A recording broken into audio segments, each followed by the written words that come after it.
Hello, I'm Robin Roberts, and I'm a professor in the Dixon School of Accounting at the University of Central Florida, teaching in our college business. And today I'm going to talk to you about organizational hypocrisy. The title says Organizational Hypocrisy, an Inside Look at Conflicting Stakeholder Demands. Now, I don't want you to worry about the word hypocrisy. It has some loaded meaning, but you'll see what I'm talking about as I go through my presentation. So first I'll give you a little bit of a roadmap. I'm going to introduce and explain what I mean when I talk about organizational hypocrisy and what I mean by managing conflicting stakeholder demands. And again, don't let that word hypocrisy turn you off. I'm going to share some empirical research that investigates corporations' attempts at managing conflicting stakeholder demands. This is work I and some of my colleagues have done. And then I'm going to show you how stakeholder management becomes more complex in professional services firms. And because I'm an auditor, I'm going to use auditing as my example. So first I want to start off with a quote by a very wise man. My students had no idea who this man was, but it's Groucho Marx. And Groucho said, "The secret to success is honesty and fair dealing. If you can fake those, you've got it made." Now, you can see a hint of hypocrisy in that, and you can sort of see that it rings true sometimes in the business world that we live in. I'm now going to quote from another wise man. Maybe you'll see there's a picture of me when I was young, about 30 years ago, and my father-in-law, who was the president of a small oil field trucking company. And when he was about 60 years old, he said, "You know, Robin, I just can't do it anymore. The demands are too high, the margins are too thin. I just can't make the promises I want to make, and I can't keep the ones that I do make. I think I'm just going to hang it up. I'm starting to feel like a hypocrite." And you know, that is a struggle for presidents of small companies. A struggle for everybody, but in small companies, gosh, it's unique, because that small company president has, let's say 3 primary stakeholders that he or she has to make happy: customers, employees, and also the shareholders. And that president of that small company, has to really look each one of them in the eye and tell those customers, "I'll offer you the best price and the best service." Tell the employees, "I'll offer you the best wages and the best benefits." And of course, tell the shareholders, "Of course, we'll beat last year's profit numbers." But there's a little asterisk involved, and that asterisk says, "I'll do all this, but it's subject to all the constraints and demands that are placed on me by all these other stakeholders who affect the survival of my company." We can contrast that with the president of a large company. Now, this president of a large company has these same core stakeholders: customers, employees, shareholders. But there's something sitting inside there. They have a sales department, and they have a human resources department. So the sales department can say, "We'll offer you the best price and the best service." The human resource department can say, "We'll offer you the best wages and the best benefits." And the president of the company can say, "Of course we'll beat last year's profit numbers." There's an asterisk for this company too. And this big company, the asterisk says, "I'm going to evaluate these departments by how well they convinced others that what they said is true." In other words, the sales department can go look at those customers and say, "I'm going to give you the best price and the best service." And the human resource department can say, "We're going to offer you the best wages and the best benefits." And that is what they're supposed to do. The organization is what takes care of the hypocrisy that sits inside those situations. Now, there's a guy, Neil Brunson, and he has a way of talking about hypocrisy in an academic way. He says, "Hypocrisy is a way of handling situations when what is said cannot be done and when what is done cannot be talked about. Hypocrisy means we can continue to talk about things that can be talked about, do things that can be done, and what can be said is not limited by what can be done, and vice versa." Now, that sounds a little confusing, but let's think about a world without hypocrisy. Let's think about it for employees. There's a cartoon and it says, "Times are tough. In fact, we can barely afford the consultants to tell us how to let you all go." Now, we can't say that. but we find humor in the joke because we recognize sometimes things like that happen. With customers, a world without hypocrisy.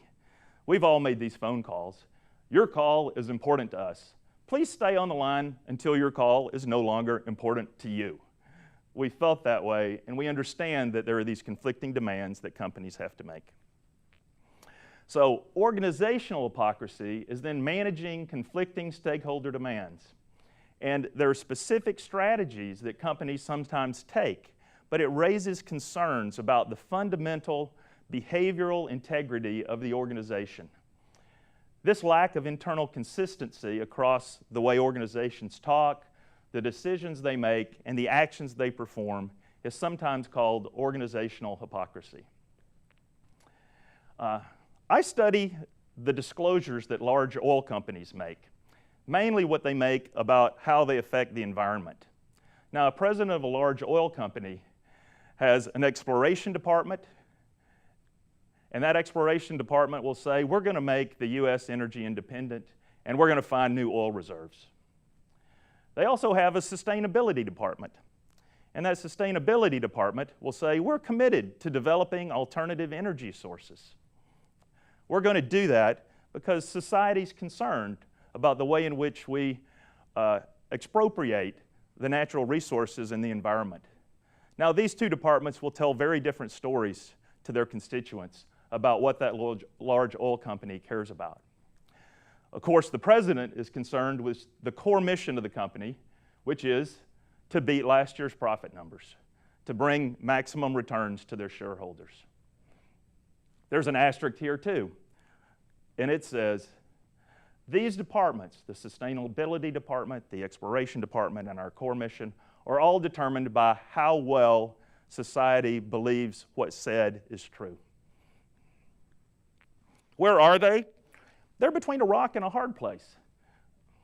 A key strategy then for senior management is to orchestrate this talk and these decisions and these actions and form what sometimes we call a legitimacy solution, a way in which you can pacify conflicting stakeholder demands and you don't reveal these inconsistencies across these departments so blatantly that you can lose the legitimacy that society gives you to operate your business.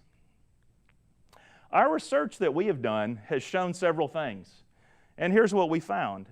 Companies that are relatively poor environmental performers, those oil companies that don't do so well on environmental rankings, they systematically make longer environmental disclosures. They say more. They use more optimistic language and less certainty language. They talk in their disclosures about how they are going to do better in the future. And then we found they overstate the projections of their future environment-related capital expenditures. In other words, in year one, they'll say, next year we're going to spend $1 million. But when next year comes, they spend less. They do this over and over again. Now I want to tell you two stories. And these two stories you might think sort of change the direction of our conversation, but you'll find out that they don't. Story number one is about a husband and a wife. And the husband and wife, of course, have contracts where they share love, affection, time, money with each other. But this story has some trouble. It turns out the husband worries that the wife is cheating on him. And so here's what that husband does. That husband says, wife, I would like you to go find a private investigator, and I would like you to pay that private investigator as much money as you want. I want the private investigator to follow you around, make a report, give you that report, and then I want you to give that report to me. Now, if there's a crowd, there's usually a chuckle, because at this point, you think, oh my goodness, how could this way to set up this arrangement work? Because we all think, we know what that private investigator report's going to say. It's going to say, oh, the wife's faithful. Well, let's think about the way this is structured, and let me tell you about story number two. Story number two is about an owner and about a manager. And this owner and manager, they share effort and expertise and stewardship and money and decision-making authority and stock and all sorts of things. And gosh, you know what? The owner also thinks, The manager in this situation might be cheating on him or her. So what does the owner say to the manager? I want you to go find a CPA. And I want you to pay that CPA all the money you want. And I want the CPA to look all over your accounting records and make a report. I want them to give you, manager, that report. And then I want you to give me the report as the owner. Gosh, you might notice that these things look very similar to the other story. And what do we think that report's going to say? Well, of course, that report, we hope, says unqualified, but it may not. Now, how can we explain this? That story number 1 is ridiculous, and story number 2 is the basic arrangement we have in the auditing profession with our owners and our managers. Professionalism is the way we try to explain this. You know, for some reason, certified public accountants, through their history, through their training, through their effort as in other professions, they're trusted. They're trusted because they have expert knowledge over some esoteric subject matter that's important to society. And really, in exchange for that expert critical knowledge, they get a monopoly. You have to be a CPA if you're going to give an audit report. Now, the profession then, on the other hand, makes this contract with society and says, if we get a monopoly, we promise not to exploit it. We promise to serve the public interest over our own and agree not to take that monopoly and earn excess returns or excess rents. So we can look at the audit partner, though, sort of like that small oil company that my father-in-law ran, because that audit partner has major constituencies as well, and these stakeholders are client management of the client that they're serving, the audit staff that work with them, and then the audit firm leadership. And they're going to tell client management, I'll offer you the best price and the best service.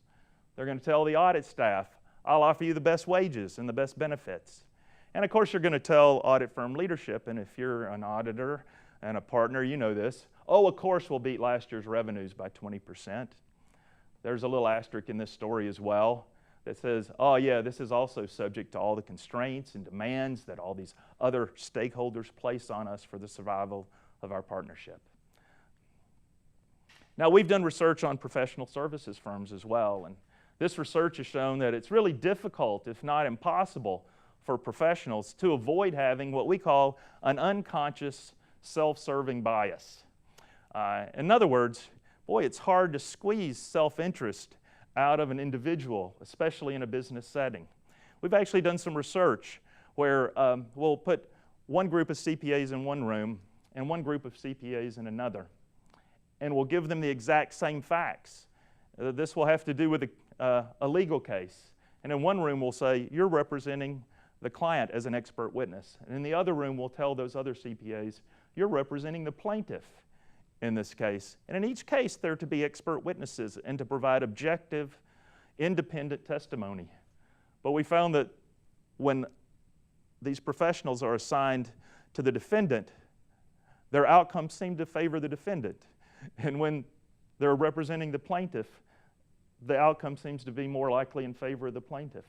So, although they understand the objective nature of their work, unconsciously they find bias. That's not saying there's anything wrong, it means they're human.